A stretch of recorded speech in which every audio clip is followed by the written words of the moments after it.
స్వంత భారతం cinema song okay అయిందండి. మీరు రాయమంటే రాస్తానండి. అక్కడ మీరు ఎక్కడ ఉంటారు, ఎక్కడ రాస్తారు ఏంటి అని నాకు ఏమి ఠికానా ఏమి లేదండి. ఇప్పుడు ఈ రోజు మీ ఆఫీసే ఠికానా, ఇక్కడే కూర్చొని రాస్తాను అనే ready. Pad, white papers, pen రాస్తానండి అన్న. ఉద్యమం గురించి రాయాలండి. ఉద్యమం అంటే పోరాటం, విద్యార్థులు జీవితాలు రాజకీయ నాయకుల చేతుల్లో బలవుతున్నాయి. దానికి వెల్కమ్ టు ఎన్డీజీ న్యూస్. మనతో పాటు నందిగామ ప్రజా నాట్య మండలిలో చేసినటువంటి గొప్ప వ్యక్తి మనతో పాటు ఉన్నారు. ఎన్నో సంవత్సరాల నుంచి ప్రజా నాట్య మండలిలో చేసి అనంతరం పాటలు రాసి ఆడి శ్రోతలను మెప్పించిన అద్భుత గాయకుడు, రచయిత, నందిగామ పట్టణ ప్రజలకి ఎంతో సుపరిచితమైన వ్యక్తి, గొప్ప రచయిత మనతో పాటు ఉన్నారు. వాటిని అడిగి ఎప్పుడో జరిగిన పాత విషయాల దగ్గర నుంచి వారి సొంత విషయాల వరకు ప్రేమతో ఆప్యాయంతో మాట్లాడేటటువంటి వ్యక్తి మనతో పాటు ఉన్నారు. నమస్కారం. నందిగామ గని గారు అంటే తెలియని వాళ్ళు అంటే ఎవరు లేరు. ఈరోజు వారితో ఇంటర్వ్యూ స్టార్ట్ చేయబోతున్నాం. నమస్కారం అండి గని గారు. నమస్తే. మొదటగా మీకు అడిగే ప్రశ్న ఏమిటంటే, మీకు నందిగామ గని అనే పేరు ఎలా వచ్చింది? సొంత ఊరు కన్నతల్లి, సొంత ఊరు కన్నతల్లి అనే ఒక తెలుగు నిశ్శబ్ద పదం నుంచి నాకు ఉన్న అభ్యుదయ భావం వల్ల ఈ షేక్ అబ్దుల్ గని, అన్నవరపు, ధర్మవరపు ఇవన్నీ ఎందుకు, సొంత ఊరిని మనం పేరుగా మార్చుకుంటే ఎలా ఉంటుంది, పేరుతో కలిపి అని నేను నందిగామ గనిగా జానపదాలు రాస్తూ ప్రాచుర్యం పొందాను. కొన్ని బుక్లెట్స్ చేశాను. జానపద జనం పాటలు ఒక బుక్లెట్, అవి దరిదాపుగా 20,000 కాపీలు ఆంధ్ర అండ్ తెలంగాణ మొత్తం ఏరియాలో నేను డిస్ట్రిబ్యూట్ చేశాను.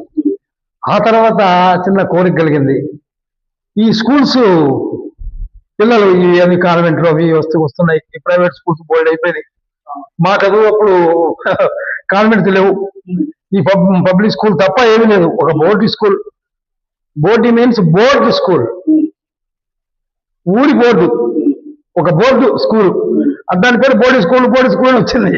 ఆ బోర్డు స్కూల్లో 5వ తరగతి వరకు చదువుకున్నాను. అక్కడి నుంచి నందిగామ జెడ్పీహెచ్ స్కూల్లో 6వ తరగతి 6th క్లాస్ జాయిన్ అయ్యాను. అక్కడి నుంచి నా ప్రయాణం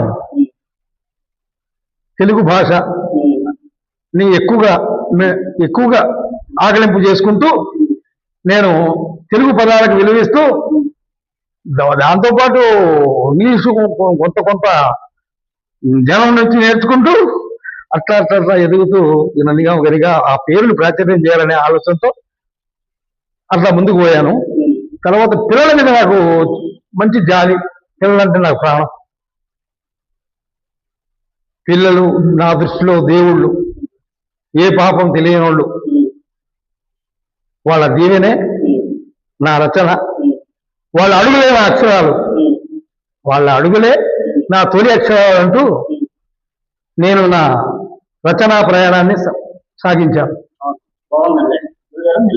సినీ ప్రయాణంలో అడుగు పెట్టారు. పెట్టానండి. నారాయణమూర్తి గారు ఒక పాట రాశాను.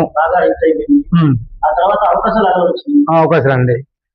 ఈ ఉద్యమం ఆఫీసు తిరిగా కదండి, ఆ ఉద్యమంలో బ్యాక్గ్రౌండ్ సాంగ్ ఒకటి, ఇదేనా ఉద్యమం అంటే, విద్యార్థుల జీవితాలు రాజకీయ నాయకుల చేతుల్లో బలవుతున్నాయి అని ఒక పాట కావాలి. ఆ పాట కోసం నారాయణమూర్తి గారికి ఫోన్ చేశాడు ఆ కె రంగారావు గారు. నేను అక్కడే ఉన్నా నారాయణమూర్తి గారి ఆఫీసులో ఉన్నప్పుడు. ఒక మిత్రుడు వచ్చారండి, ఆయన్ని పంపిస్తాను మీ దగ్గరికి, మీకు నచ్చితే రాయించుకోండి అని చెప్పి ఆయన నన్ను పంపించారండి. కె రంగారావు గారు డైరెక్టర్. అంతకుముందు ఆయన్ని 5-6 సార్లు కలిసి ఆఫీస్కి వెళ్ళి సినిమా అయిపోయిందండి అని చెప్పారు. ఓకే, మీరు అంతకుముందు వచ్చారు కదా ఆఫీస్కి అన్న. అవునండి వచ్చాను. మరి రాస్తారా అన్న. రాస్తానండి, నచ్చితే మీరు రికార్డింగ్ చేసుకోండి, లేకపోతే నా ఎఫర్ట్ అనుకుంటాను. నారాయణమూర్తి గారికి రాశాను ఒక సినిమా, స్వంత భారతం సినిమా సాంగ్ ఓకే అయిందండి. మీరు రాయమంటే రాస్తానండి. అక్కడ మీరు ఎక్కడ ఉంటారు, ఎక్కడ రాస్తారు ఏంటి అని నాకు ఏమి ఠికానా ఏమి లేదండి. ఇప్పుడు ఈ రోజు మీ ఆఫీసే ఠికానా, ఇక్కడే కూర్చొని రాస్తాను అనే ready. Pad, white papers, pen. ఏం పాట రాశారు? రాస్తానండి అన్న. ఈ ఉద్యమం గురించి రాయాలండి. ఉద్యమం అంటే పోరాటం, విద్యార్థులు జీవితాలు రాజకీయ నాయకుల చేతుల్లో బలవుతున్నాయి, దానికి సంబంధించి రాయాలంటే రాస్తానండి అన్న. ఆయన అసోసియేట్ డైరెక్టర్ ఒక ఆయన ఉన్నాడు, సాగర్ గారని, విద్యాసాగర్.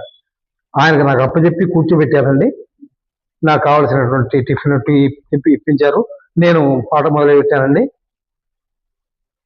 ప్రారంభమే ఏం లేదు, ఇక్కడ చూసిన వాతావరణం, ఇక్కడ విద్యార్థులు, ఇక్కడ రాజకీయ నాయకులు విద్యార్థులు ఉపయోగించుకోవడం, ఈ చూసిన బాణీనే మైండ్లో పెట్టుకొని దాన్ని అక్షరాల రూపంలో పెట్టానండి. ఏం లేదు, స్వార్థపరుల రాజకీయ చదరంగంలో విద్యార్థుల జీవితాల మారణ హోమం, విద్యార్థుల జీవితాల మారణ హోమం, ఇదా ఉద్యమం, ఇదేనా ఉద్యమం. Question mark. స్వార్థపరుల రాజకీయ చదరంగంలో అమాయకుల జీవితాలు బలిదానాల, అమాయకుల జీవితాలు బలిదానాల, విద్యను దిలి వీధులెంట వింత ఉరుకు పరుగుల, ఉద్యమాల పేరుతోటి లూటీలు దహనాల, ఒకే తల్లి బిడ్డలలో ఈర్ష్యాద్వేషాల, అధికారపు దాహానికి మీ విద్యత తాకట్ట, ఇది కుచ్చితాల రాజకీయ బలిపీఠం, జాతీయత దారి తప్పి జరుపుతున్న భీభత్సమిదా ఉద్యమం, ఇదేనా ఉద్యమం. ఇది వీళ్ళ తప్పు కాదు. ఈ అరాచకానికి కారణం రాజకీయ నాయకులు. దీనికి కారణం ఎవరో రాజకీయ నాయకులు. పదవి వ్యామోహం సృష్టించను అరాచకం, యువశక్తిని ఫణం పెట్టి జరిపించిరి రణం రణం, బుగ్గిపాలు అవుతోంది మన సంపద దినం దినం, స్తంభించెను మానవాళి నిత్య జీవనం, ఇది సామాన్యుల గుండెల్లో భయం భయం, ఇది సామాన్యుల గుండెల్లో భయం భయం, శాంతి కపోతాలు కళ్ళ చెమరించెను రుధిరం, ఇదా ఉద్యమం, ఇదేనా ఉద్యమం. కె రంగారావు గారు. సారీ, మిమ్మల్ని ఎక్స్పెక్ట్ చేయలేదు నేను. ఆశ్చర్యపోయాను. దీనికి మూలం మహాప్రస్థానం శ్రీశ్రీ. ఒక రకంగా అది ఒక రకం, ఇది ఒక రకంగా అండి, వేరు వేరండి. అది ఎన్నికల ప్రచారం. ఈ పాట రాయడానికండి ఒక రోజు పట్టిందండి. ఒక రోజే అక్కడే ఉన్నాను, అక్కడే రాసి ఇచ్చానండి. రేపు ఉదయమే ఓకే. ఆయన ఒక షరతు పెట్టారండి, వేటూరి గారు అన్ని పాటలు రాశారు, ఈ ఒక్క పాట ఆయన అందివ్వలేదు, లేట్ అయింది కాబట్టి ఆయన అనుమతి తీసుకొని నేను చెప్తానన్నారు. అలాగే అక్కడే కూర్చున్నాను. వేటూరి గారికి ఫోన్ చేసి అనుమతి తీసుకున్నారు. గురువు గారు కొత్తగా ఒక అతను వచ్చారు, ఆయన చేత రాయించారండి. బాగానే రాశారు, బాగానే ఉంది, మరి ఏం చేయమంటారు, మరి వారనే ఉంది రిలీజ్కి సినిమా అని అడిగారండి. అడిగితే అదే దాన్నే ఉంది రంగారావు, బ్రహ్మాండం చేసుకో, రికార్డ్ చేసుకోమన్నాడు. ఆయన చెప్పారండి రికార్డింగ్ చేసుకోమని. అప్పుడు చెప్పారు నాకు, మీ సాంగ్ రేపు ఉదయం రికార్డింగ్ అండి, రాజ్కోటి సంగీతం మా సినిమా చేశారు, బాలు గారు పాడుతున్నారు మీ సాంగ్ అన్న. బాలసుబ్రహ్మణ్యం గారు ఫస్ట్ సాంగ్. రిలీజ్ ముందు ఇదే అవుతుంది, స్వతంత్ర భారతం ఏమో నారాయణమూర్తి గారికి టైం ఉంది, ఈ లోపు రిలీజ్ అవుతుంది ఉద్యమం.